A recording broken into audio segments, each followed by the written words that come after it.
The world is filled with different kinds of materials. This includes those that you can see, such as people, animals, and plants, as well as those that you cannot see, such as air or wind. These materials are all forms of matter. Matter is anything that occupies space and has mass. Let us now discuss about the classification of matter. There are two main classifications of matter. It's either a mixture or a substance. Let us first discuss about the substance. Substance is a matter with definite or fixed composition and distinct properties. The properties of a substance does not change no matter where the substance is found. Some examples of substances are salt, water, and gold. A substance is also classified into two: elements and compounds. What is the difference between elements and compounds? Here is the comparison between elements and compounds. Elements is a substance that is composed of only one kind of atom, such as oxygen and hydrogen, while compounds is a substance that is made up of two or more elements chemically combined in fixed proportion or mass. An example is water, which is a combination of one atom of oxygen and two atoms of hydrogen, which give its chemical formula of H2O. Oxygen is the simplest form of matter found in all materials in the environment. It is the building blocks of matter, and it cannot be decomposed into simpler substances through ordinary chemical means. For example, heating a gold ring even at very high temperature will not change the gold into another substance.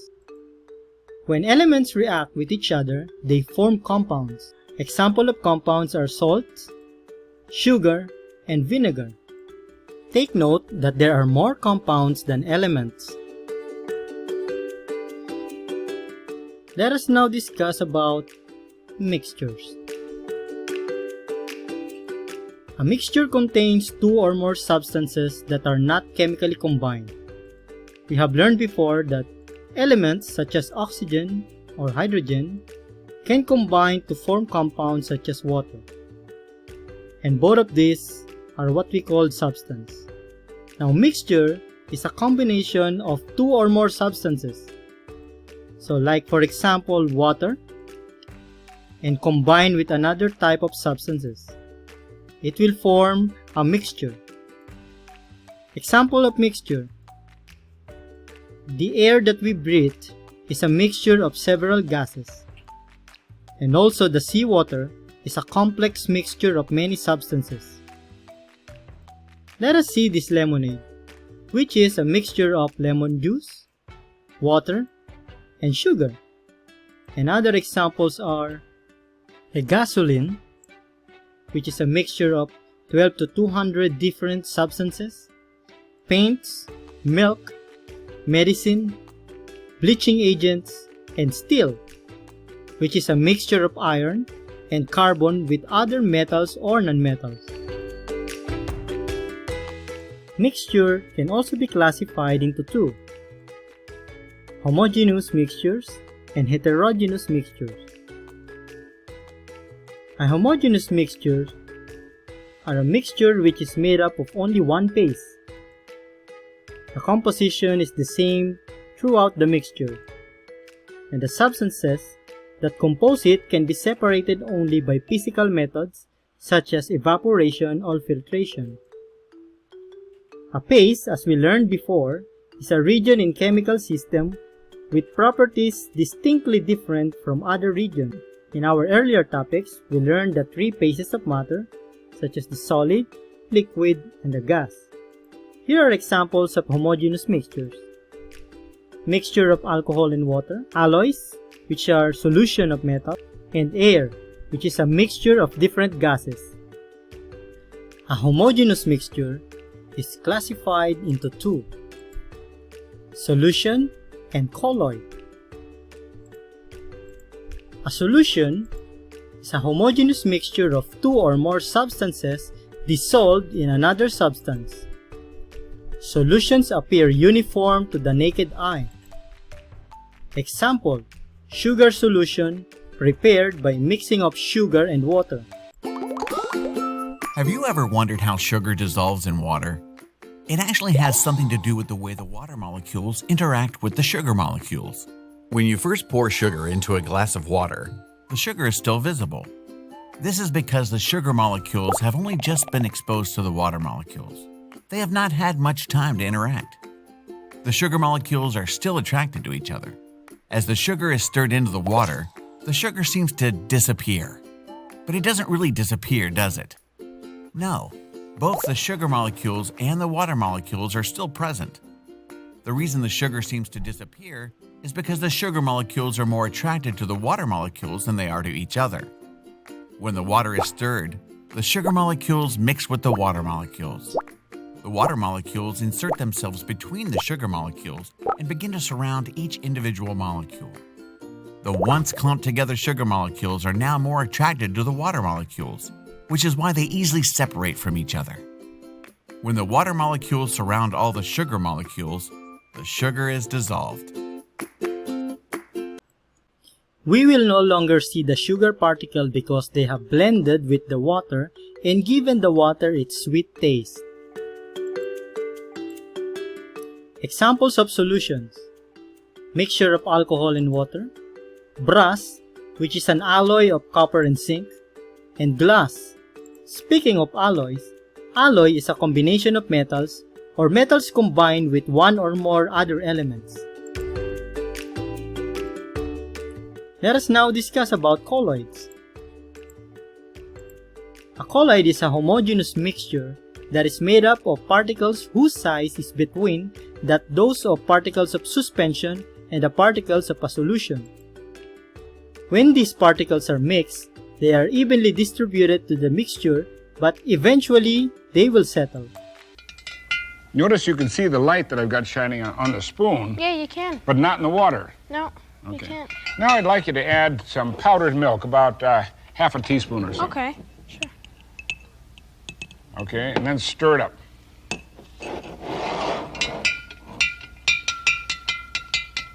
See any difference? Well, yeah, you can, the water is cloudy, and then you can also see the light in the water. You can now see the light beam very easily. That's because you made a colloid. Have you ever heard of a colloid? No, I haven't. C-O-L-L-O-I-D. Well, let me see if I can explain it. You know about a solution? Yeah. Okay. What is a solution? Well, a solution is where two products are mixed together to make one other product. Right.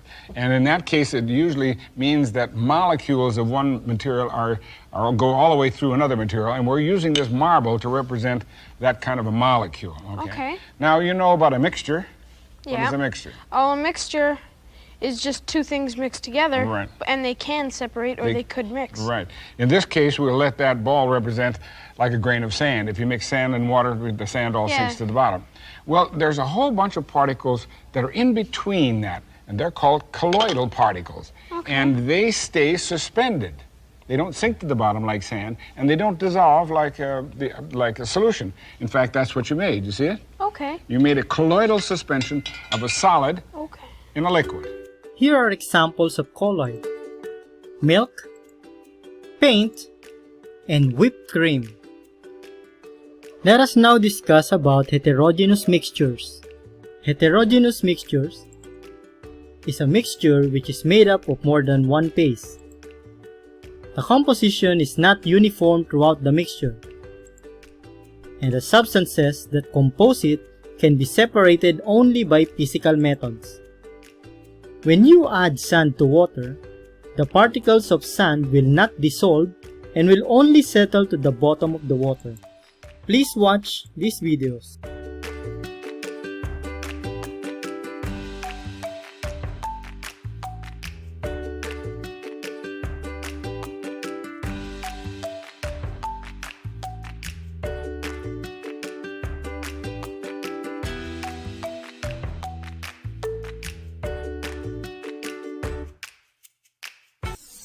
To separate a mixture of sand and water.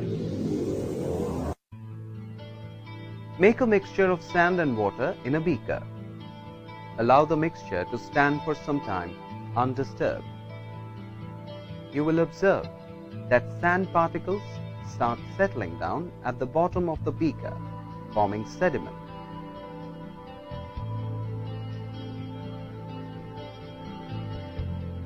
The process of settling down of heavier insoluble particles from a mixture is called sedimentation. The clear liquid above the sediment is gently poured off into another beaker without disturbing the sediment. This process of transferring the clear liquid without disturbing the sediments is known as decantation. Here are some examples of heterogeneous mixtures: granite rock, oil and water, salt and sand, ice floating in water, and rice in a water. A type of heterogeneous mixture is called suspension. Suspension is a heterogeneous mixture that is made up of suspended solid particles that settle only at the bottom of the suspension's container when the suspension is left to stand for some time. It does not appear heterogeneous to the naked eye. Examples of suspension are muddy water, flour in water, and sand in water. Let us now review the classification of matter. As we discussed, matter is classified as substance or a mixture. Substance is also classified as elements and compounds, while mixture is classified as homogeneous mixtures or heterogeneous mixtures. Homogeneous mixtures can be a solution or a colloid, and a type of heterogeneous mixture is called suspension. Let us now discuss about elements. Elements is a substance that is composed of only one kind of atom. It is the simplest form of matter found in all materials in the environment. It is the building blocks of matter.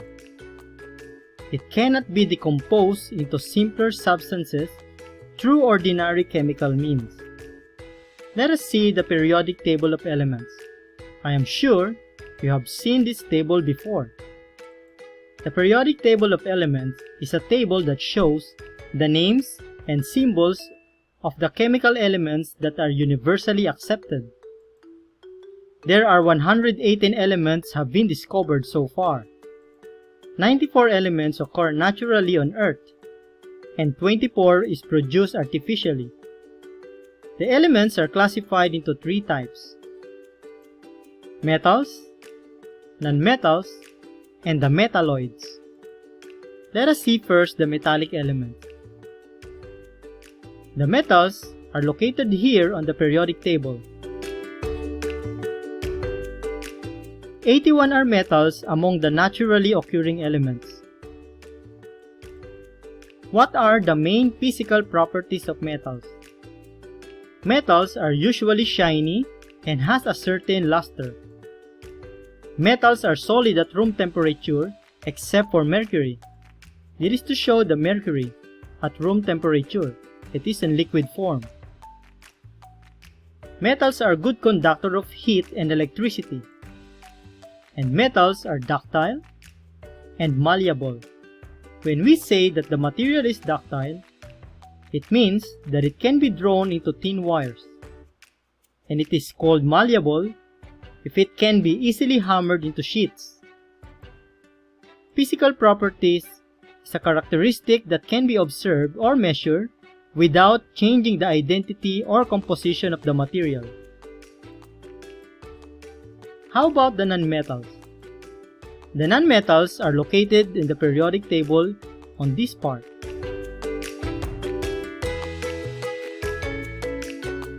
This is also to show the physical properties of nonmetals. Nonmetals are usually gas or a brittle, means easily crushed, solid without luster. Nonmetals are poor conductor of heat and electricity. Nonmetals are not ductile. and they are not malleable. Nonmetals are either solid, liquid, or gas at room temperature. Some examples of materials with nonmetals on it are chalk, ceramics, and glassware. The metalloids. The metalloids are found on this part of the periodic table.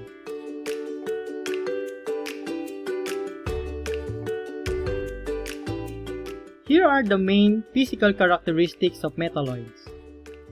Metalloids has properties that are intermediate between those of metals and nonmetals.